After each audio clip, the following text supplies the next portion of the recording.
एक बार की बात है, एक शेरनी ने जंगल में एक बच्चे को जन्म दिया और जन्म देते ही वो उसी जगह पर मर गई। उतने में उधर से कई सारी भीड़ गुजर रही थी। वो शेर का बच्चा जिसने अभी अभी दुनिया में कदम रखा था, वो उन भेड़ों के साथ मिलकर चला गया। अब वो शेर का बच्चा एक भेड़ की तरह पलने लगा और उन भेड़ों के साथ रहकर वो खुद को भी एक भेड़ ही समझने लगा था। उसने कभी मांस नहीं खाया और वो भेड़ों के साथ मिलकर घास खाने लगा था। उसे कुछ आइडिया ही नहीं था कि एक शेर कैसे रहता है और कैसे अपनी जिंदगी गुजारता है, और उसे ये तक नहीं पता था कि वो एक शेर है, क्योंकि उसके चारों तरफ भीड़ ही भीड़ थी और भीड़ों के ही साथ वो पलने लगा था। उसने कभी शेर की तरह नहीं दहाड़ा। फिर समय गुजरता गया और वो शेर का बच्चा एक यंग शेर बन गया।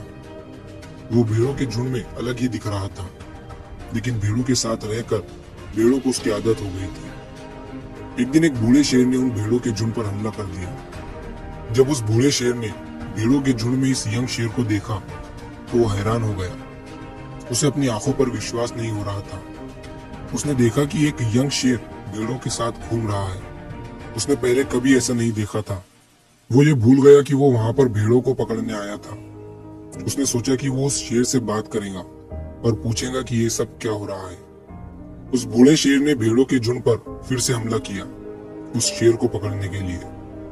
भेड़ों ने जैसे ही उस बूढ़े शेर को देखा, वो सब अपनी जान बचाकर भागने लगे और उन भेड़ों के साथ वो शेर भी अपनी जान बचाकर भागने लगा। कुछ देर के बाद उस बूढ़े शेर ने उस यंग शेर को पकड़ लिया।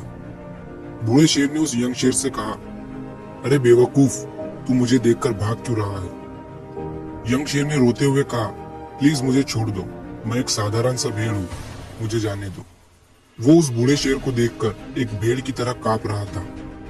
बूढ़ा शेर ये सुनकर हैरान हो गया और वो समझ गया कि यहाँ पर क्या हो रहा था। वो बूढ़ा शेर उस यंग शेर को एक नदी के पास लेकर गया।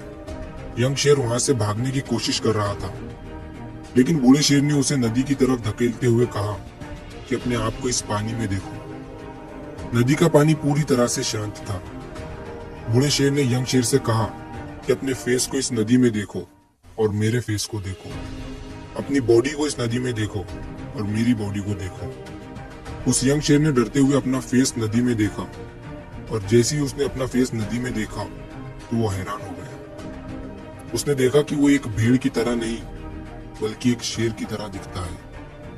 वो रियलिटी को समझ गया कि वो एक भेड़ नहीं बल्कि एक शेर है, और एक सेकंड के अंदर ही उसने एक शेर की तरह दहाड़ा। उसकी दहाड़ सुनकर पूरा जंगल कांप गया।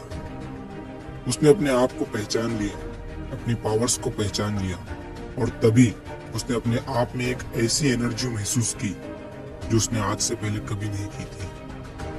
फिर उसने सोचा कि एक भेड़ की तरह जीना रियलिटी नहीं थी, वो सिर्फ एक मेंटली कंसेप्ट था, और अब वो रियलिटी को जान चुका था। इस कहानी से बहुत ही डीप मैसेज निकलकर सामने आता है। अपने अंदर से उस वीकनेस को निकालो जो आपके अंदर झूठ बोल बोल कर बैठा दी गई है। आप भी एक शेर की तरह हो जो भेड़ों के बीच फंस चुके हो।